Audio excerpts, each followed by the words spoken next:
और इससे पहले कि हम चलें डिबेट की तरफ, देख लेते हैं ये रिपोर्ट जो हमें बताएगी कि आज का मुद्दा है क्या। तो पहले देख लीजिए ये रिपोर्ट। कहूंगा कि मेरे जीवन का आखिरी चुनाव होगा। पिछले चुनाव में पता नहीं हम लोगों से क्या गलती हो गई, जितने वोट से हराया था उतने ही वोट से जिताओ तो बड़ा मजा। क्या राजगढ़ में दिग्विजय सिंह की इमोशनल अपील काम कर गई है? क्या संघ के गढ़ राजगढ़ में लोगों ने राजा को वोट किया है? क्या राजगढ़ में फिर से राजा की सल्तनत कायम होने जा रही है?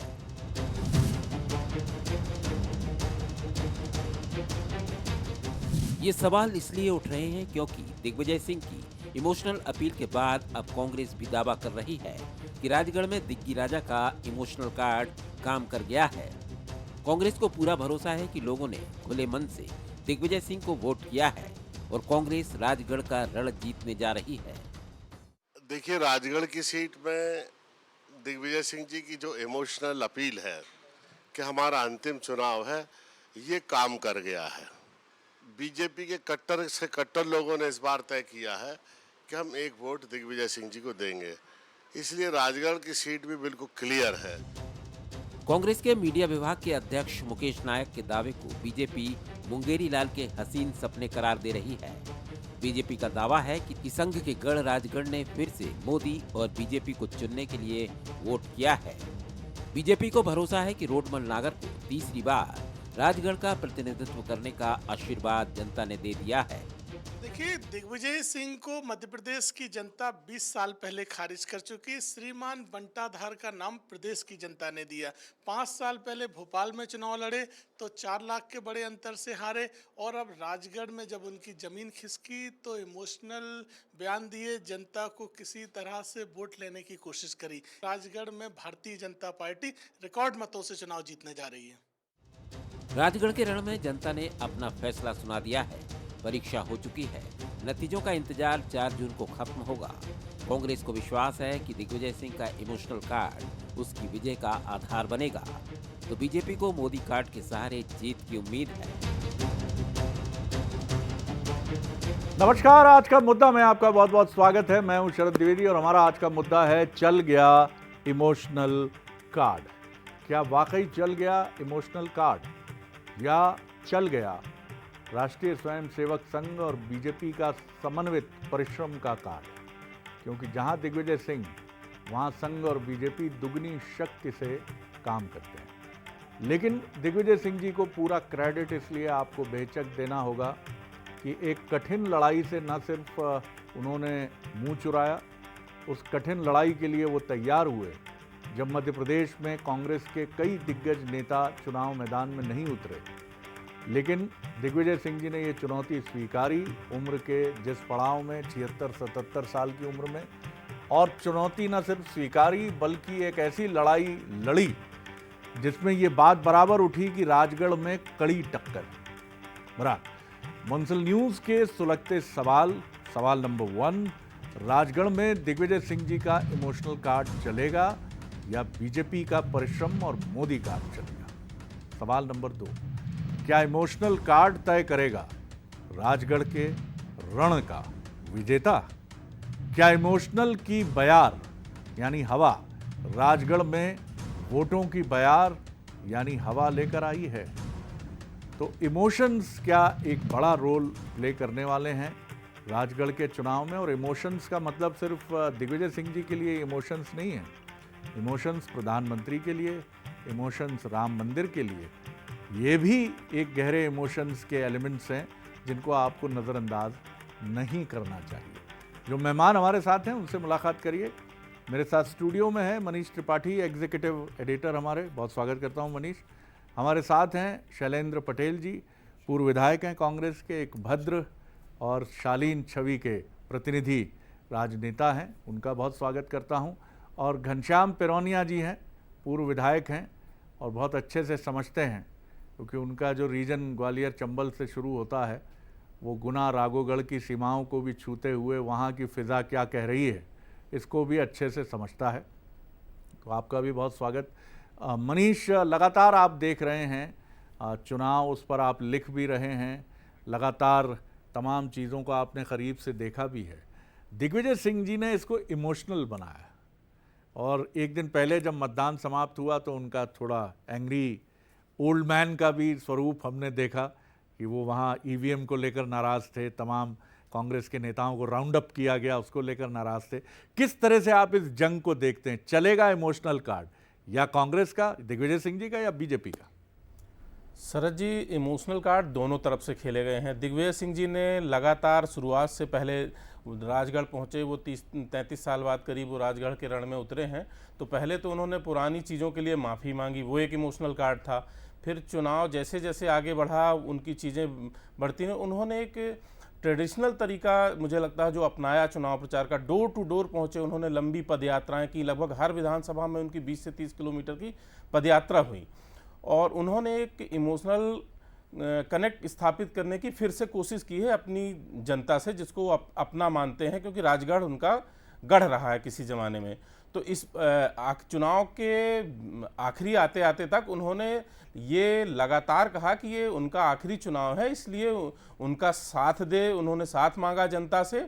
और ठीक उसी तरह बीजेपी ने भी इमोशनल कार्ड खेला। रोडमल नागर जो बीजेपी के वहाँ से प्रत्याशी हैं, उनकी बजाय वहाँ के स्थानीय नेताओं ने ये प्रचारित किया कि ये चुनाव रोडमल नागर और दिग्विजय सिंह का नहीं है, ये दिग्विजय सिंह और मोदी का चुनाव है। वो भी एक तरह से इमोशनल अपील है कि आप प्रत्याशी के खिलाफ जो नाराजगी है, जो गुस्सा है, उसको भूल जाइए और आप तो मोदी के चेहरों को देखिए और उस पर वोट कीजिए। बिल्कुल आपने ठीक कहा। और एक दिन पहले खुद रोडमल नागर ये कहते नजर आए कि राजगढ़ मोदीमय हो चुका है, यानी उन्होंने भी पुरजोर कोशिश की है कि ये चुनाव उनके चेहरे से अधिक प्रधानमंत्री नरेंद्र मोदी जी के चेहरे की तरफ शिफ्ट कर जाए। घनश्याम जी, दिग्विजय सिंह जी को आप भले ही अपना प्रतिद्वंदी मानते हो, लेकिन राजनीति की ही प्रतिद्वंदिता है, ये मन की प्रतिद्वंदिता नहीं है।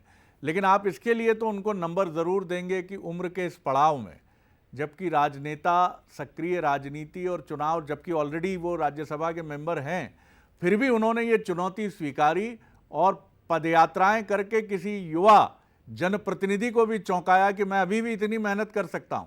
जैसे आपके यहाँ पूर्व मुख्यमंत्री शिवराज जी का मेहनत करने में कोई जवाब नहीं। जी जी बिल्कुल। मैं ये निवेदन करना चाहता हूँ कि देखिए, पहले तो वो खुद ही चुनाव नहीं लड़ने के लिए कहते रहे कि चुनाव नहीं लड़ूंगा, चुनाव नहीं लड़ूंगा। फिर कोई प्रत्याशी वहाँ नहीं मिला तो कुल मिलाकर कांग्रेस ने उन्हें ही प्रत्याशी बनाया। अब उसके बाद उन्होंने ये घोषणा करी कि ईवीएम पे मुझे शक है और ईवीएम से चुनाव नहीं होना चाहिए, तो उन्होंने कहा हमने नया फार्मूला निकाला है और 300 और कितने वो रहते हैं, ऐसे हम प्रत्याशी खड़े करेंगे। तो कुल मिलाकर निर्वाचन आयोग को आखिरी में अंततः बैलेट से जो है वोटिंग कराना पड़ेगी। उसमें भी वो फेल रहे और अंततोगत्वा ईवीएम से हो रहे हैं।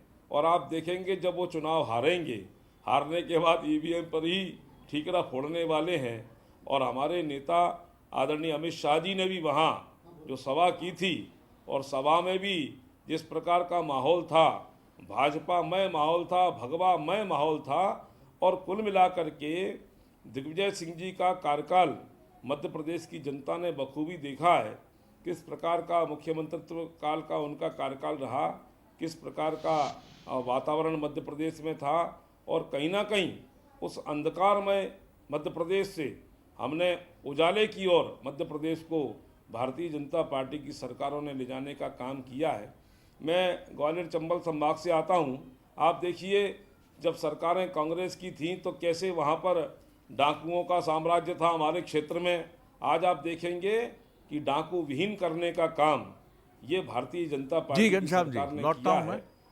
हम भी देखते थे कि शाम को लोग बसों से नहीं जा पाते थे, कभी भी अपहरण हो जाता था, कभी भी डकैत सामने खड़े हो जाते थे। लेकिन आज का मतदाता, घनश्याम जी, आज का मतदाता ये भी कहता है कि छोड़ो कल की बातें, कल की बात पुरानी, नए दौर में प्रधानमंत्री मोदी जी और नई भारतीय जनता पार्टी लिख रही है नई कहानी। तो उस तरफ आइए आप, कहाँ गड्ढों की तरफ आप फिर चले जाते हैं। ठीक है, दिग्विजय सिंह जी के साथ आपका वही मैं कह रहा हूँ जी जी शरद जी, वही मैं कह रहा हूँ। जनता नहीं चाहती है कि हमको फिर से अंधकार में जाना है, जनता नहीं चाहती है कि हमको गड्ढों में जाना है। जनता नहीं चाहती है कि हमको डाकुओं अरे का आप ही सामना की तो करना है। सरकार है मध्य वो प्रदेश कभी में, बात फिर नहीं कहाँ करती, कहाँ बात जनता के पुरानी। दिमाग में ये चीज ऐसे आएगी? अगर सुधार किया है। वो जीत भी जाते हैं तो कौन सी सरकार की सेहत पे फर्क पड़ना है साहब? और थोड़ी दयानतदारी तो आप लोगों को भी दिखाना चाहिए। बड़ा मन रखिए, जरा बड़ा मन रखिए। पूरी कांग्रेस तो आपके कलेजे, आपके दिल में ही समाती चली जा रही है। चलिए मैं लौटूंगा आपकी तरफ। शैलेंद्र जी, मैं आपकी तरफ आ रहा हूँ। ज़रा समझाइए मुझे कि दिग्विजय सिंह जी की लड़ाई तो बहुत अहम है, बहुत ही अहम है, क्योंकि इसलिए अहम है कि उन्होंने चुनौती स्वीकारी है और बड़ी मजबूती से ये लड़ाई लड़ी है। कितने आप इस बात को लेके कॉन्फिडेंट हैं कि उनका इमोशनल कार्ड, उनका कनेक्ट उनके अपने क्षेत्र में जनता पर उनका जादू सर चढ़कर बोलेगा? शरद जी, पहले तो मैं आपको धन्यवाद देना चाहता हूँ कि बहुत महत्वपूर्ण डिबेट आपने रखी है। अभी मनीष जी ने बड़ी अच्छी बात कही है, क्योंकि राजगढ़ में उन्होंने कहा कि भारतीय जनता पार्टी के कार्यकर्ताओं ने, नेताओं ने ये बात कही कि रोडमल नागर जी से जो नाराज़गी उसको एक साइड रखें। तो ये एक्सेप्ट उन्होंने उस बात को किया। पॉलिटिकल एनालिस्ट वो करते हैं कि किस तरीके से वहाँ पर रोडमल नागर जी नाकाम रहे। बात रही दिग्विजय सिंह जी की, तो निश्चित रूप से ये बात भी सही है कि हमारे भविष्यवक्ता साथी मेरे मित्र घनश्याम जी अभी कह रहे थे कि वो 4 तारीख को बताएं। खैर, ये तो भविष्य की बात है, आप ये काम भी करने लगे, मुझे अच्छा लगा। किसी दिन मेरा भविष्य भी आप बता दीजिएगा। लेकिन जो मैं कहना चाहता हूँ कि उन्होंने चुनौती स्वीकार करी। उन्होंने कहा था पहले जब ये बात आई कि मेरा 2 साल का कार्यकाल बाकी है और मैं चाहता हूं कि मेरा कार्यकाल पूरा हो। लेकिन जब पार्टी आला कमान ने ये कहा, ये मंशा जाहिर करी कि आप चुनाव लड़ें, तो सहर्ष वो चुनौती स्वीकार की। और दिग्विजय सिंह जी एक ऐसा व्यक्तित्व है राजनीति में, चाहे कांग्रेस हो या भारतीय जनता पार्टी, हमेशा चुनौती स्वीकार करते हैं। और आपने देखा होगा कई बार आपके टीवी चैनल्स में वो ग्लिम्स भी हमने देखे हैं कि बैरिकेड्स इस उम्र में भी तोड़कर दिल्ली हो या अन्य कहीं जगह, वो हमेशा उसको पार करते हैं और हमेशा लड़ाई लड़ते हैं। एक लड़ाकू व्यक्ति जो कि राजनीति में जुझारूपन उनके अंदर है। इस चुनाव के अंदर अपने लोगों से ये बात कहना, और ये तो स्वीकारोक्ति है कि मेरा आखिरी चुनाव है, मेरी एज हो गई है, 77 ईयर्स के हैं, और कहीं ना कहीं ये कहना गलत तो नहीं है। लेकिन मैं खुद वहां पर प्रचार के लिए गया था, 4 दिन मैंने खुद दिया, लोगों के बीच में रहा हूं, तो वो बात मैं बड़े दावे से कह सकता हूं कि लोगों ने का ये कहना कि मुख्यमंत्री जब तक दिग्विजय सिंह जी थे, 10 साल तक उनका मुख्यमंत्री का जो गृह होता, घर होता, मुख्यमंत्री निवास होता, वो राजगढ़ की जनता के लिए 24 घंटे खुला रहता था। और आज भी आप भी देखते होंगे शरद जी, और हम सब जानते हैं, चाहे कांग्रेस हो बीजेपी को छोड़ के, कि उनके बंगले पर हमेशा भीड़ लगी रहती है। प्रत्येक व्यक्ति की बात सुनते हैं, जो मदद होती है वो करते हैं। एक ऐसा राजनेता है कि जो लोगों के लिए काम करता है। और अब जनता ये बात उन सबसे ऊपर उठ के वोट करती है कि अगर काम वाले को नहीं जिताएंगे तो हम क्या मैसेज देंगे। आज तो चुनाव हो गया, बात आगे निकल गई। जो लगातार लोगों के संपर्क में रहना, लोगों की आवाज उठाना, लोगों के मुद्दों की लड़ाई लड़ना, और उसका काम करने वाला व्यक्ति अगर चुनाव नहीं जीतेगा तो हम देश के प्रजातंत्र को कहां लेकर जाएंगे। और दूसरी सबसे बड़ी बात है, इमोशनल के अलावा, रोडमल नागर जी के 10 साल की कोई उपलब्धि राजगढ़ की जनता के लिए नहीं थी। तो आज वो सारी की सारी बातें, और जिस तरीके से उन्होंने चुनाव प्रचार किया, लोगों से कनेक्ट एक दिन में नहीं बनता है कि कोई एक दिन में गए और राजगढ़, उन्होंने कहा कि मैं चुनाव नहीं लड़ा, ये मेरी कमी रही। लेकिन राजगढ़ से जो कनेक्ट है वो लगातार उनका रहा है, और उस कनेक्ट का फायदा भरपूर उनको मिलेगा। मनीष जी, शैलेंद्र जी ने बड़ी शालीनता से अपनी बात रखी, और वैसे ही हमारे आज के पॉलिटिकल जो गेस्ट हैं वो घनश्याम पिरोनिया साहब हैं, और बड़ा अच्छा लगता है कि सौम्यता के ये स्वर इस तरह गूंजते हैं जब आजकल के टेलीविज़न स्टूडियोज़ में तो कहा जाता है बड़ा विरोधाभास है। चलिए, लेकिन जो बात कह रहे हैं शैलेंद्र जी, देखिए, लोगों को क्या याद रहता है, क्या याद नहीं रहता, लोकसभा इलेक्शन में मैंने नहीं देखा ये चीज़। वहाँ पर केंद्र का चेहरा बहुत अहम होता है, चाहे वो सोनिया जी का चेहरा हो, यूपीए के 10 साल हो, मनमोहन जी का चेहरा हो, राहुल जी का चेहरा हो, प्रियंका जी का हो, या फिर वर्तमान में 2014 के बाद से मोदी जी का चेहरा।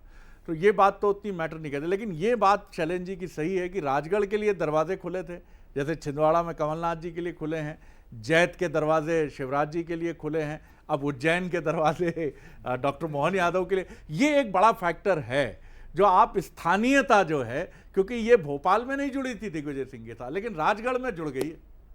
जी शरद जी, दिग्विजय सिंह का जो ट्रैक रिकॉर्ड रहा है राजनीति का, जिस तरह से उन्होंने अपनी पूरी राजनीतिक जीवन जिया है, वो शायद मध्य प्रदेश कांग्रेस के इकलौते ऐसे नेता माने जाते हैं जो पूरे प्रदेश में अपनी पार्टी के कार्यकर्ताओं को नाम से पहचानते हैं। आज भी उनके बारे में कहा जाता है कि जिससे 1 या 2 बार दिग्विजय सिंह मिल लेते हैं, उसको वो नाम से याद रखते हैं।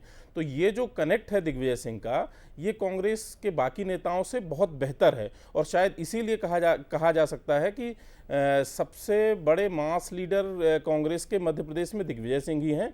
वर्तमान राजनीति में आप उन पर सवाल उठा सकते हैं, उनको कटघरे में खड़ा कर सकते हैं, लेकिन दिग्विजय सिंह राजनीति के ऐसे कैरेक्टर हैं जिनको राजनीति से खारिज कभी नहीं किया जा सकता। उनके पास कुछ ना कुछ ऐसा होता है जिससे वो चर्चा में रहते हैं, और उनका पब्लिक कनेक्ट तो हमेशा से चर्चा का विषय रहा है। और उन्होंने अपने लोगों को और कांग्रेस के लोगों को और अपने क्षेत्र की जनता को हमेशा प्रेफरेंस दिया है।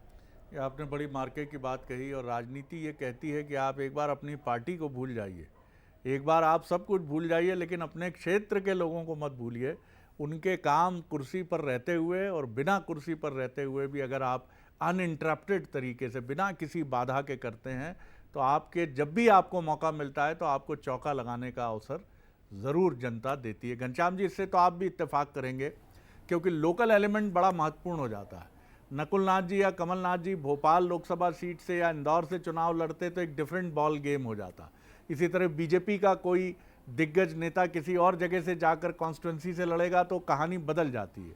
लेकिन चाहे वो मुलायम सिंह यादव और यादव परिवार की उत्तर प्रदेश में सैफई हो जगह, या फिर जैत हो या छिंदवाड़ा हो या फिर राजगढ़ हो, कहानियां बदलती हैं। इस पर आपकी टिप्पणी जरूर चाहूँगा।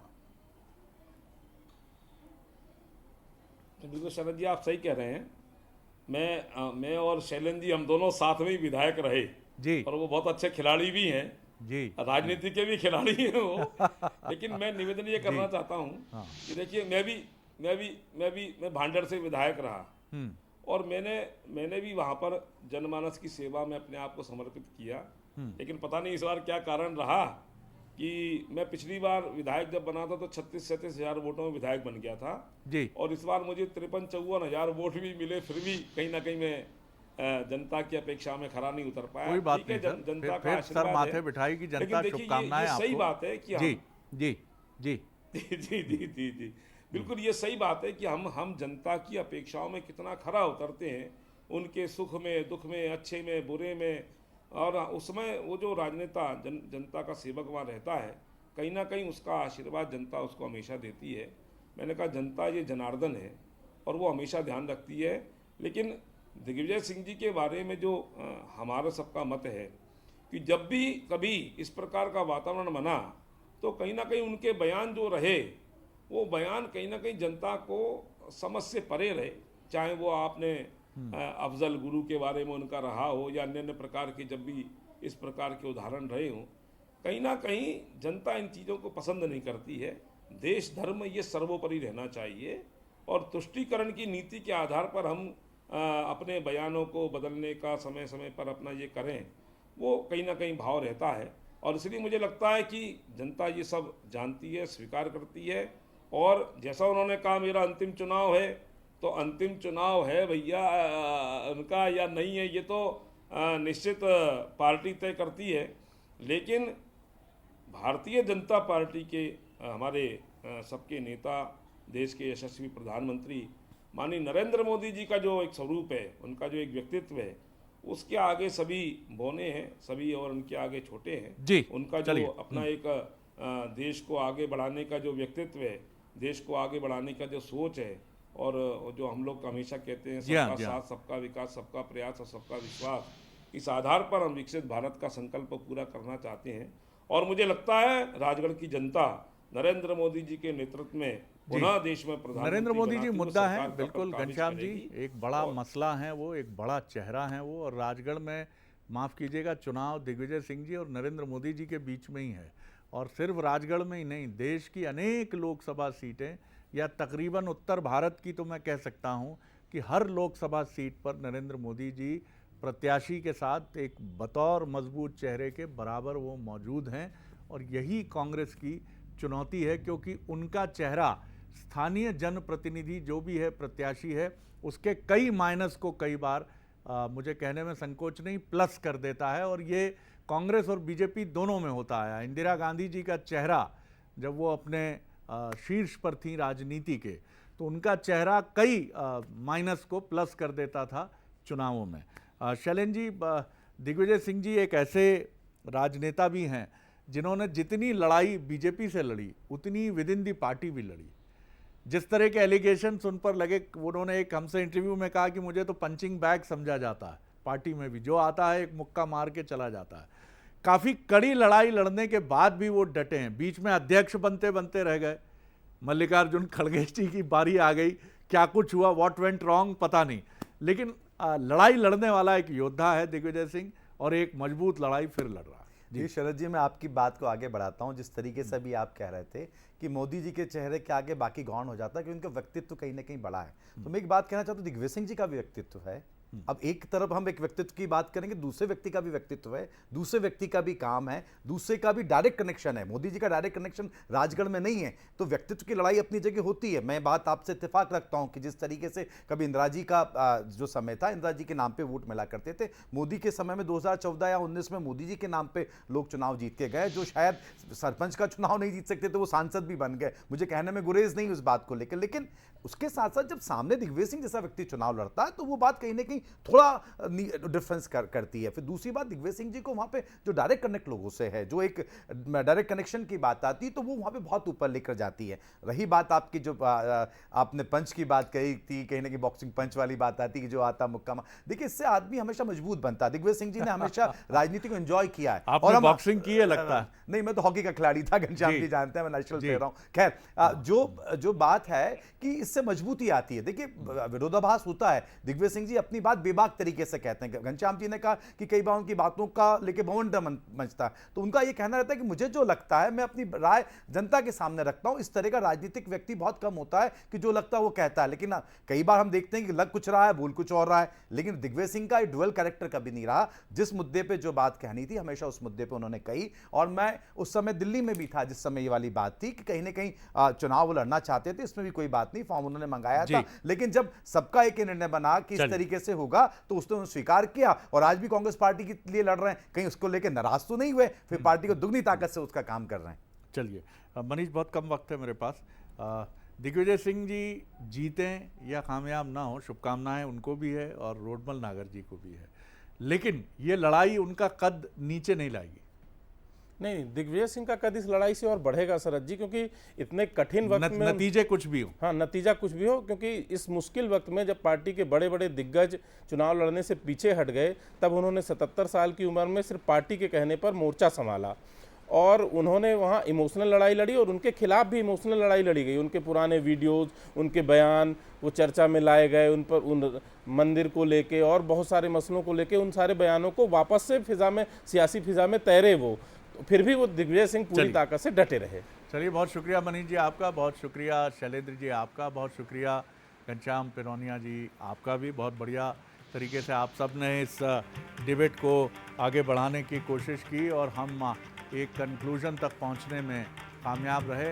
निश्चित तौर पर ये लड़ाई बहुत दिलचस्प है और दिग्विजय सिंह जी ने एक मिसाल कायम की है कि चुनौतीपूर्ण समय में, जबकि दल बदल मध्य प्रदेश में कांग्रेस के नेता और कार्यकर्ताओं का शगल हो गया है, ऐसे में 77 साल का एक नेता अकेले लड़ाई लड़ रहा है बिना पीछे देखे कि उसके साथ कौन खड़ा है कौन नहीं खड़ा है। और यकीनन जब आप इस तरह की लड़ाई में बहुत मजबूत प्रतिद्वंदी से रूबरू होते हैं तो मैटर ये नहीं करता कि आप हारे हैं या आप जीते हैं, सबको यही याद रहता है कि आप लड़े हैं, सिर्फ लड़े हैं। आगे देखिए छत्तीसगढ़ आज का मुद्दा, चुनाव बदलेगा मोहरे, कैबिनेट में नए चेहरे, सहयोगी साक्षी के साथ। नमस्कार।